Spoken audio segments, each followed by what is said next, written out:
Hello, everyone, and welcome to Inclusive Workplaces with Amara. I'm your host, Dr. Amara, and on this podcast, I focus on sharing strategies and best practices on how to build and lead inclusive workplaces. And today, I have a great episode for you. We're going to be talking about the power of asking questions.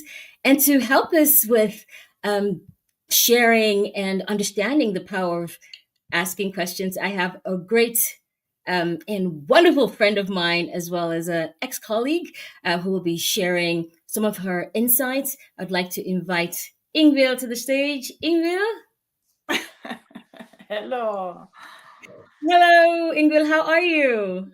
I'm good. I'm good. Glad to be here with you. I know we've been talking about the power of asking questions just because I absolutely love the way you light up the room with the questions and how you engage with people. And for those of you who do not know, Ingville, who's we've worked together for over 4 years. Um, I'd like to quickly just give you a brief overview of her bio. Ingvild Fredriksson is an HR and learning development specialist with over 15 years of experience. She's worked both in the private sector and in the humanitarian sector. She specializes in facilitating learning and development programs, especially leadership programs, and she's passionate about building strong, supportive relationships to ensure everyone feels empowered and connected. So, welcome, Ingvild, to Inclusive Workplaces with Amara. Thank you for having me. How are you? How are I'm you? doing good. I'm doing good. Yeah. I'm looking So, forward to this conversation. I, me too. It's been I we I wouldn't say we parted ways, but it's been a little bit since we last worked together. But I really enjoyed over 4.5 years working with you and co-facilitating so many workshops, not just several, hundreds of workshops around the world where we engage with people on different topics. And one thing I really still love about you is your ability to take charge of a room through the questions that you ask. And this is why I really wanted to bring you on to just have you share and maybe have a conversation around what power lies within good questions and how to actually engage people using really good questions, well, powerful questions. Um, Ingo, can you just quickly share with me, yeah, like how did you get to be that way? I've always been fascinated. Yeah, I don't know. I think it connects to maybe how I grew up. Okay. I had a dad who was very curious of the world. I have memories of him sitting at the breakfast table speaking Chinese in different kind of language, and he was just very interested in the world. And my mom was very a good listener. I guess someone who, when you talk to her, you thought, well, I seem to have very good perspectives, and so she was very interested in human beings. Hmm. So um, I think I just started asking questions quite early. That, that, that's Yeah, that, yeah, that's amazing. And sometimes I feel like kids when they're trying to, there's a stage where kids are always asking questions, and parents can be, please go play or something, and I'm happy to yeah. hear that your parents encouraged that. I think that really helps build that level of curiosity that's fostered, by your parents. That's awesome to hear that. And of course, we've been in many different scenarios at work, and when we'd run workshops, whether online or on site. And I wanted to talk a little bit about what are some of the barriers that could hinder people or facilitators or even leaders in asking authentic questions. I think there's a difference between just asking questions and then also asking authentic questions, questions that really connect with people. What do you think are some of the barriers? Yeah, I think it can be many barriers, and I'll bring it back to myself. I think that throughout my life, typical barriers could be that it's so easy to ask the closed questions like, Mhm. um, "Oh, do you feel like this?" or "Yes and no," or the why. Why is it like that? Which can be very interesting questions, Mhm. but it doesn't necessarily open up a conversation. So being more open in how you ask and curious in how you ask those questions, I think is quite important. And I think sometimes being scared of not knowing, so Mhm. asking questions and not necessarily, yeah, you might have thoughts that I'll show that I don't know, and that's Mhm. uncomfortable for people. Yeah. And I think that has been like that for me as well. But I've Mhm. also over time somehow started using asking questions as a way of comforting myself, meeting new Mm. people or networking. It's a way of, at least for me, to kind of somehow find confidence in not knowing. Um, it could also be just overthinking, thinking like, how will it be perceived? How will people judge me? Mhm. Or you might not even know what. So I'm asking this question, but I don't know. I don't have control over what's coming. So, and how Yeah. will I handle it?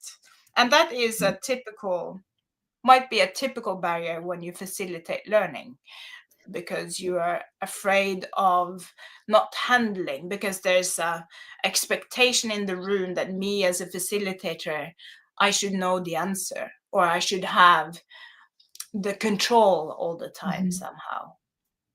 Yeah. Yeah. Yeah. I really Does love that, how the does that connect with you? How do you see some barriers?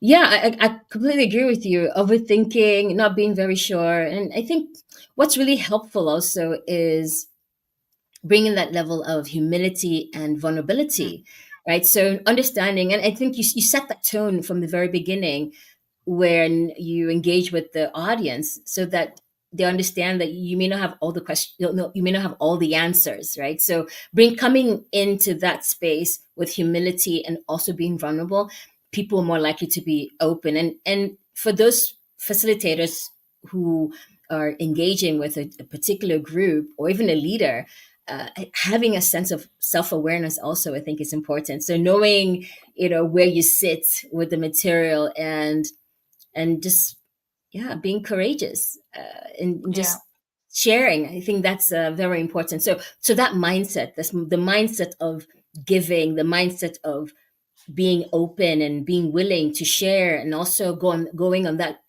unknown journey, because you may not know what answers may come up or what issues may get triggered or whatever, but when you lead as a facilitator with a sense of humility and Mm. courage, I think you have the power to really build a comforting and a safe space for people to share. Yeah. Yeah. Yeah. Yeah, I agree. And I think sometimes um it can be scary to ask, because there might Mm. emotions depending on the Also. workshop and the context and the topic and so Mhm. on. But I think sometimes people are scared of what emotions might come because of that question. And emotion, many people can feel like, I don't know how to handle it. Yeah. Yeah. And that may play out in how you ask questions, or how willing are you to hold the space, Yeah. in a workshop, for example. Yeah. Yeah. Yeah. Absolutely. And that's something. This is why I also look at psychological safety and trust, because to get to that place you kind of have to set the scene. And I just Yeah. wonder, what are some things that you've done? I mean, we've worked together, so we probably know a lot of things that we do. But what do you think are a great way to really create that safety where people can share, and also to help people understand, you know, or to kind of set expectations. What would you, yeah, what would you say about that? Um, well, there's many ways of doing that, and something that you have done very often is that you put emphasis on setting ground rules, how Mm, setting kind of the frames for how should this workshop flow. What are the mm, boundaries of how we handle and manage different perspectives or yeah. opinions? How do we kind of allow that space or the learning space to really flow through? And I Mhm, think those, in my experience, you have really put some extra emphasis on, and I mm, agree with that.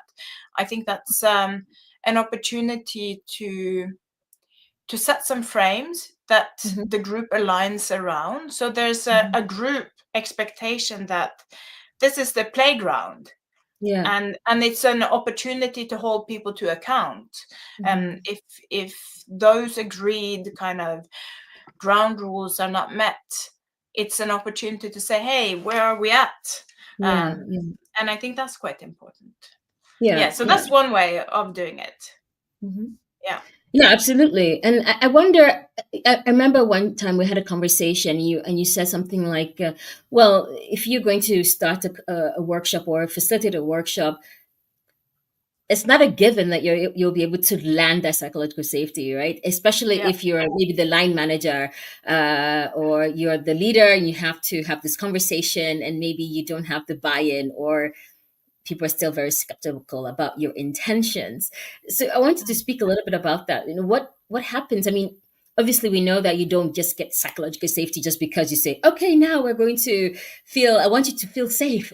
Just saying it yeah. doesn't necessarily mean that people will feel it. So like what are your thoughts around what can help facilitate that space where people really do feel safe when they come in, whether you're leading a meeting or having a difficult talk Mm, or facilitating a session?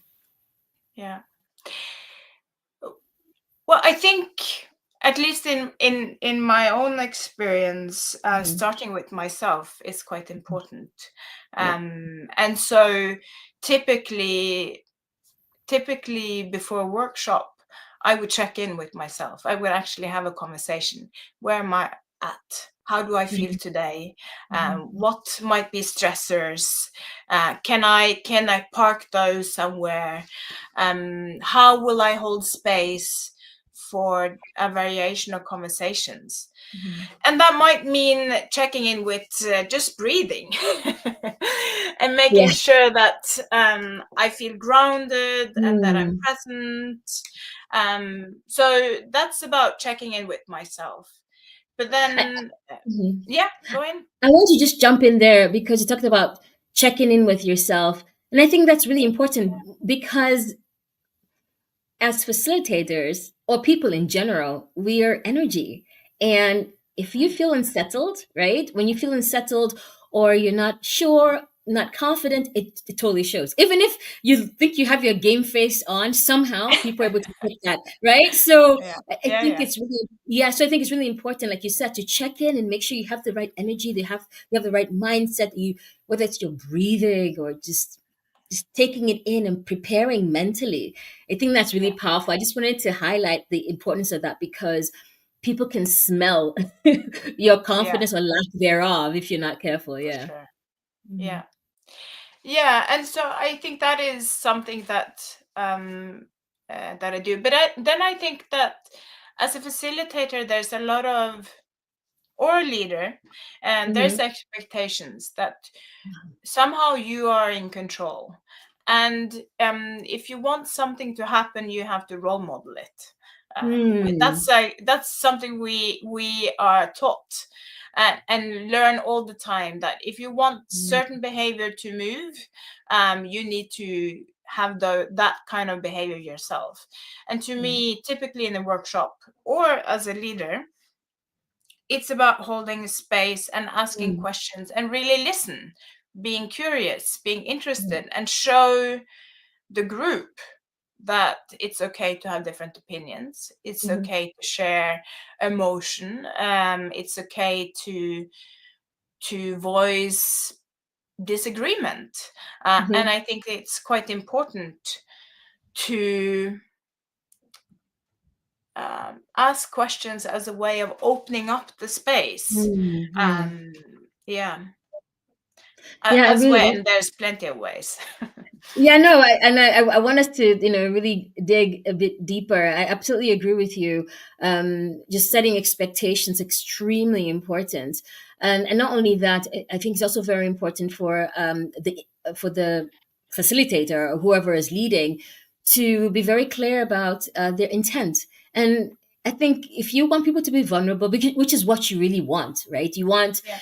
people to not be, because the greatest thing a Mm. barrier for people is fear, right? Fear of Yeah. speaking up and at sounding stupid, or the fear of making a mistake, the fear of maybe saying something that people might want to retaliate later on. These are all the things Mm. that run through people's minds when they're trying to speak up in a meeting or in a workshop. And so being able to create the space would mean you being vulnerable, like you said. So you leading Yeah. with vulnerability and also stating your intent authentically, so that people are not, you're not saying one thing and then reacting. I like what you said there about the questions, being open. If you are maybe not so open to certain kinds of answers, people will tell. They'll figure it out, right? So if you ask a question Yeah. and you feel like maybe the way you respond to that question is a bit harsh or not exactly open, or you're not asking to dig in a bit more, like, tell me more, people will just lock up. So yeah, I just want to buttress that statement about, being open through your questioning and being authentic, so to speak. Yeah. Yeah. Yeah, and I think it's about being genuinely Mm, interested. Okay, so what mm, lies behind that?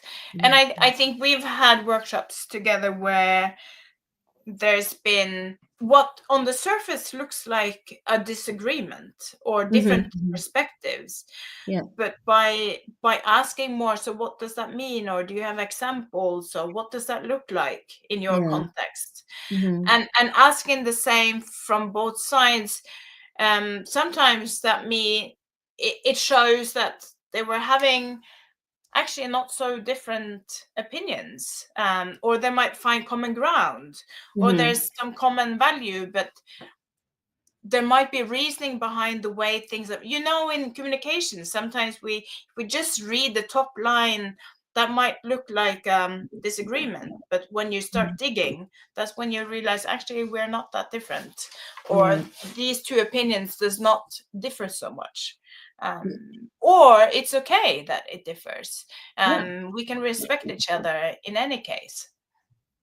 Yeah, absolutely. And I think that's why it's extremely important to just even bring that out from the beginning to these points you mentioned. And and I think we do that also when we start at the beginning of a workshop, where we say, okay, listen, we may have differing opinions, but we will, decide to be respectful of the different opinions, and ask, maybe follow up questions. I like what you said, in our preparation, where you talked about, tell me more, right? So using Yeah. that sentence, tell me more, doing what Judith Glacier calls double clicking. So when we're double clicking, we're able to get more information, because sometimes someone might say something or respond in such a way that you're thinking, what do you talk like? What do you Yeah. mean? What do you? Yeah. So and what happens is, when you lead that way, of course, people get a bit shy, and then they Mm. retreat. And so when things are not clear, as a facilitator, it's important to ask those questions, to dig a bit deeper, to understand, right? Yeah. Yeah. Yeah. And I just to it made me think, because I think sometimes, because it's a group learning setting typically, Mm, or even mhm. you lead a meeting, um, we have such expectations Yeah. that we has to be professional and to the Mhm. point, yada yada Mhm. yada. And that is true, but it's Mhm. also it might also mean that um, as someone who are a participant, don't Mm-hmm. want to take the space, feel like I'm Mm. taking too much space, I don't want to take the space, Yeah. I'm hearing too much of my voice. But then to me what's really important is to actually show the group we want to hear more, because that's where the richness of the conversation Mm. really Yeah. comes out. And to just be, at least in a learning setting, we really want rich, vulnerable, good conversations, Mm. because that's where we can have new insights. And it's Yeah. not for a facilitator to bring that to the table, it's a Right. co-creation. And co-creation is something you are feel very passionate about, and I agree. But to do that, we have to allow talking space. And Mhm. as a facilitator, I believe that's important job. And questions, asking Yeah. questions is really a key tool. Yeah. Yeah, and that's kind of what sets it. That's what actually makes it happen. And in order for people to feel okay with taking up that space, I think it has to be communicated not only by words but also by the posture that you come with as a Yeah. facilitator. Yeah. So let's talk about challenges and meltdowns, right? Because let's be honest, as facilitators, you may start a workshop or even as a leader, you may start a meeting or a conversation, a discussion, a strategy meeting, and you're going for one thing, for one goal or objective or two even, and then something happens, the conversation gets derailed, or there's a chaotic response, and then everyone is just have you ever been in such a situation? Because I have a story. Have you ever been in a situation like that? I Yeah. mean, yeah, but let's hear your story and let's see if I can remember any. Yeah. Oh gosh. Okay. So I can share this one when I was back at university running finishing my doctoral work, and I was teaching a course, and this was in back in Germany, and on this particular day I started a conversation about. This was during the Syrian crisis, where a lot of refugees were coming into Germany, and then we're talking about the role of the society and the right way of being German. There's a Mm, particular German word now, and I completely forget. But it talked about the certain way of being German, and this word just created such a chaotic response. And literally, I had two factions in the lecture room, and people were just going back and forth, and I was just like, oh my gosh, how did we get here? And I just had to calm the room and settle everyone and just say, okay, well, thank you so much for the feedback, but right now we have to move on, we have to you know move to the next topic. But I feel like in that moment I felt I could have done a better job of one preparing around that topic, because it was a political topic, and I just asked the mm, question without knowing that was be so have such an emotional response, and I literally lost control of that class for maybe 2-3 minutes, and I had to come back. So I mean, sometimes as a facilitator, if you're not very prepared about, or if you don't really know a topic very well, and you kind of venture into that topic as just as a way of maybe adding some more topics or an mm, idea, that could totally backfire. And then if you haven't done the work in terms of setting the the rules or the norms, that can be very difficult. Another thing is people forget. Like, so even if there's a group norm and we say, okay guys, we're not going to talk over each other and we're going to listen, people still forget. So sometimes it's also about reinforcing when something goes, when things just go awry. Just make sure that there's a way of bringing everyone in. And I remember one particular guy mm. was saying, "Okay, it's time to calm down." So that's like one I kind of I messed Yeah. up there, but yeah, it happens. Yeah. What about Yeah. you? Yeah. It's not a specific thing that stands out where everything kind of went out, but I remember there was a training where, because we work together in the humanitarian sector, and with that, it also means that the people where we create learning workshops, they work in context that can be Mm. really, really hard. Yeah. Hard professionally, hard personally, because you have to deal with people fleeing and their stories. Yeah. And I remember that we had managed to create the psychological safety. People were sharing, and this person, it came across that the person was comfortable enough to actually share quite a Mm. vulnerable, Yeah. emotional Yeah. um, story. And at the I remember specifically at the moment I was thinking, "Oh, okay, so we're going there." And Mm. then I was thinking, how can I allow space for that to happen, Mm. allow space for that person, and allow space for the group, Mhm. and make Mhm. sure that the group Yeah. hold the space for that person. Mhm. Mhm. And a way of using questions connected to such a place is to ask, Yeah. how do they feel, uh, Mm. what are they comfortable with, are they okay, what Yeah. do they need, Mhm. and then I think it can be about also for a group setting, um, are there people with similar experiences, or Yeah. can we bring the group together, because sometimes vulnerability and how the group handles vulnerability just brings the group stronger together and more Yeah. connected. And to Yeah. me, I find that holding that space and asking Mm. questions as a way of Mhm. holding that space can be very helpful. And in terms of bringing that human connection, bringing Mm. learning, and continue that kind of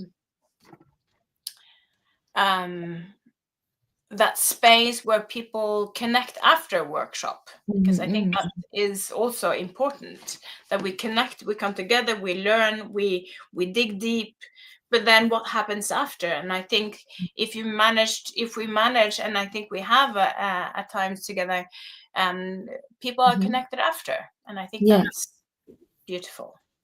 Yeah. No, Then I know I've absolutely. done something right. Yeah, I remember that day, and I know exactly what you're talking about. And yeah, I absolutely agree with you. I absolutely agree with you. And I mean, there's so many different ways that things could just go left, right? Or yeah, there's so many different ways things could deteriorate if you're not an experienced facilitator, and even if you are an experienced facilitator, you just never know what person is listening, what histories or backgrounds people have, and how that question or the experience in the room could trigger someone. And I'm wondering, what are some, of course, we know it's important to create group norms. And I'm just wondering, what are some other ways in which facilitators and people who lead spaces uh, can better prepare and also manage when things just, yeah, go awry? Yeah, I think it's possible to think through what might be important questions to ask. Mm. And you can think that beforehand. It can be strategic. It can be strategic questions, but it can also be about how are we handling this current situation? How do we feel about it?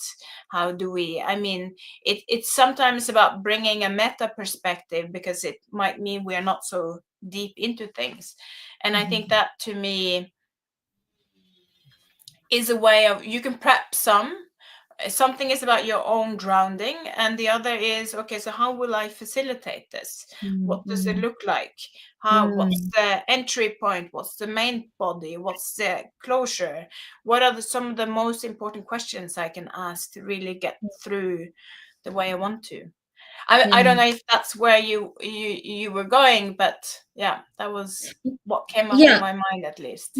Yeah. No, no, I absolutely agree. And I also think that maybe sometimes taking a break Yeah, for right? sure. Sometimes calling at a time of, but I like the fact that doing that pre-work, I think, is extremely important. So maybe before you run the workshop or the session or what have you, it might be important to imagine what potential questions could come up, Yeah, and then based on the content that you're putting together, that you as an individual, you should have at least some like answers, or at least imagine that if this were to yeah, be asked and XYZ, like how do I respond? And I think that could be another way to uh yeah, to mitigate that should that come up, and that should be part of you of the practice or the preparation. One is, of course, make sure you create that uh, group norm to kind of help yeah, get everyone aligned. And two is take a break. Sometimes things are going crazy, like, okay, let's take 5 or let's take 10 and just chill. yeah, You might need that. And also three is, what you're mentioning about the questions. Imagine what potential questions could come up, and then prepare answers so that you're not caught unawares, right? That's something I could have potentially done in my class. Shoaib Nouri, hello, and thank you so much for sharing your thoughts. He says, great discussion. Thank you so much, Nouri. Thank you. Thank you. Yeah, so these are the three things that we need to think about. And as we wrap up the session or the show, the podcast for today, I'm wondering, Ingvild, what are some three things we need to remember? What would you share as a top three must dos as a facilitator when it comes to asking questions and leading a session? What should we remember or take away from today? What do you think? For me, it's about being very, very present Mm, in what's mm, going on, being yeah. and being in what's going on here and now, Mhm. and listen, really listen, be Mm, curious, what's without judgment. And yeah. to me, that is can be hard sometimes because you might have judgment, but I think it's Mhm, really, really important that you're curious on what lies behind, and how can I bring that into the space in a meaningful way that brings mm. learning to people. I love that. So that's one. I don't Mhm. know if I have a typically. Do you have one? Well, I mean, I think we talked about authenticity and Yeah, being vulnerable yourself, right? So if you want people to feel, I think it's important as a facilitator, if you want people to feel open, vulnerable, sharing, then you should be willing to go there yourself, right? You yeah, have to, I like the word you used there about co-creation. People should feel that they're co-creating the experience with you as a facilitator, not that you're this person, the all-knowing person who is yeah, coming to tell them all the answers. Yeah, that doesn't really work. So when you lead with vulnerability, and you yourself role model the kind of sharing that you want people to share in the group, that definitely makes a huge difference. So I like that you mentioned that at the beginning, which was about being authentic, listening, uh, digging deeper, like asking a yeah, question. Wow, that was a very interesting point you raised there. Tell me more. Yeah, yeah, yeah. that's what And I. but I think it's really important because I don't know. Sometimes I've met people Mhm. who've been really curious about who I am and ask, what do Mm, I, and it really makes me warm and fuzzy because they are mm, making me feel very special and unique. mm, And as a mm. human being, that's a beautiful feeling. And Yeah, I of think to course. me that's quite important. Mm, That it's a power to allow people to feel that what they have to say actually matters and it's valuable. And I think yeah, that is really key. yeah. I love that. I love what you said there, because to be honest, everybody wants to be seen in the workplace. Mm. People want to be seen, even if they're hiding or are shy or don't want to speak up. They Yeah, really want to feel like they belong. And I think what you said there is really critical. When we are engaging, we need to ensure that we are creating that space where people, by through your questions, and through your curiosity that people are feeling like, wow, their ideas really count. I think that was really beautiful how you put that together. I don't know if there are any other things we want to share. Last minute thoughts before we round up for the day. Any idea? Yeah. I think for me, I'm bringing it back to the context we operate in the Mm, world. And I mm, think to me, human connections is really essential in all mm, we do. And being curious and asking questions without judgment to people, which is very hard, is quite important. And I think it's a skill set that needs to just be developed yeah. in the Yeah. world. Yeah. Yes, absolutely. Thank you so much, Ingrid, for coming on the podcast and sharing your insights and perspectives and stories. Uh, Gosh, I've really enjoyed this Me too. exchange. Me too. I really I enjoyed it, really Amara. enjoyed it, and I really felt like you led with a lot of authenticity, and I'm sure people will see you, and I'm hopeful that people who are also listening that they do take something out of this podcast and use it. If there's any one thing that people should take out of this, it's to lead with intent and to be really, and not only that, to lead with curiosity. I think that's really powerful because when we do that, we get to humanize spaces. And I think that's really important.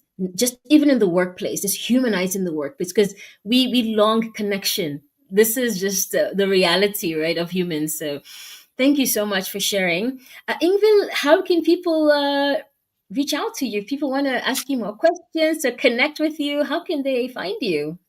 Yeah, they can find me on LinkedIn. I'm sure I will be part of your some kind of post, and then so people should just feel free to reach out and connect. I would Fantastic. love that. Oh, wonderful. Thank you so much, Ingvild, and to everyone who's watching this either now or watching in the replay. Please feel free to ask questions and share your comments in the comments, whether it's on YouTube or on LinkedIn. It's been a pleasure running and sharing and facilitating this discussion. Until next time, be well and see you. Thanks, Ingvild. Goodbye. Bye.